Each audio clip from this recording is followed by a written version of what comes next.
Основная форма космической игры с точки зрения индуизма – это игра в прятки. Это можно также назвать игрой потерянного и найденного, или же «сейчас видите, сейчас не видите».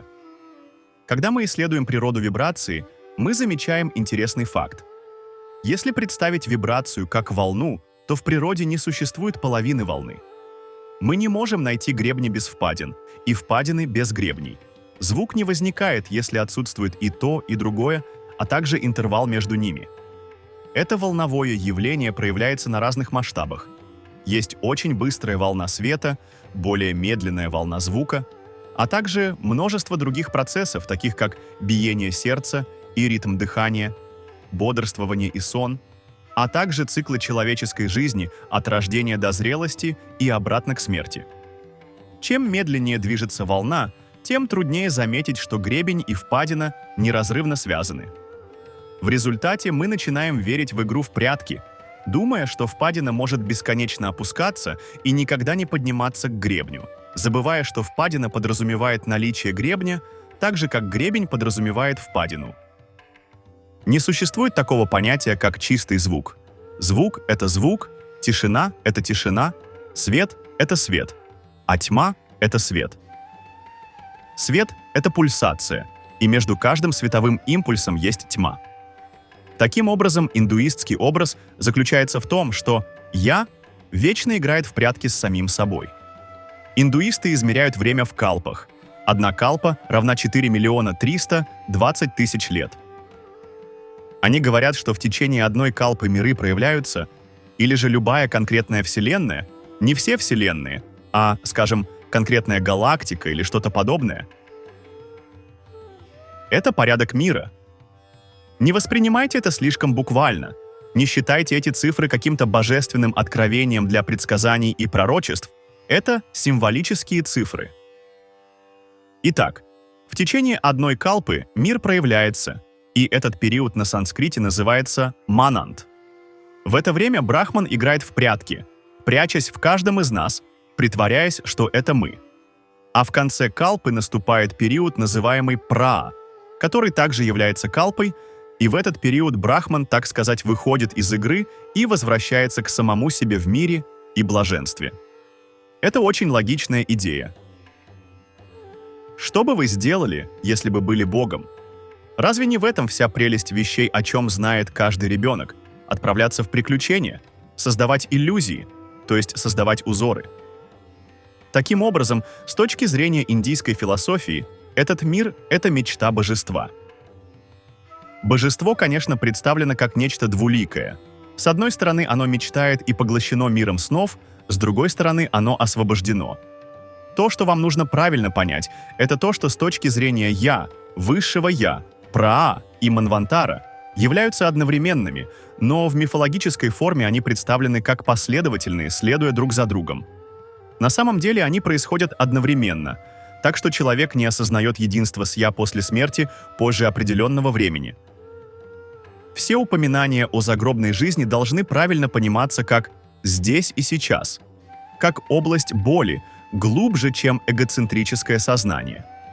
То есть, когда вы доходите до дна эгоцентрического сознания, вы достигаете его предела, который, образно говоря, является его смертью. Затем вы идете внутрь, к «я», глубже, чем сознательное внимание, и таким образом вы углубляетесь в вечное. Вы не идете вперед к вечности. Идти вперед значит находить только время. Время, и еще больше времени, в котором вещи вращаются и вращаются бесконечно. Но идти внутрь значит идти к вечности. Когда мы говорим об этом наглядно и ярко в образных терминах, мы можем говорить о вечной игре в прятки, которую «я» играет само с собой. Оно забывает, кто оно, а затем подкрадывается сзади и говорит «му», и это великое волнение. Оно притворяется, что все становится серьезным, так же, как великий актер на сцене, хотя зрители знают, что то, что они видят, это всего лишь игра.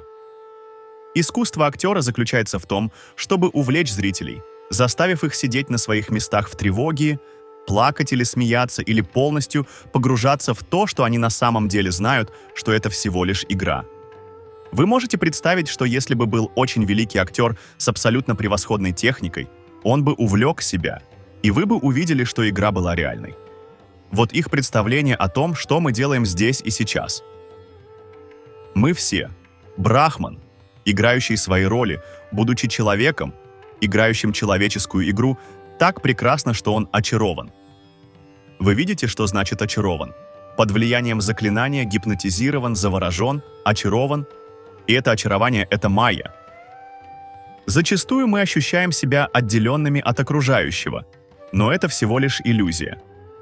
На самом деле, все вещи взаимосвязаны, и истинное понимание себя приходит, когда мы осознаем эту связь. Мир, в котором мы живем, можно рассматривать как майю, иллюзию, созданную нашим восприятием. Хотя он кажется реальным, это всего лишь проекция нашего сознания.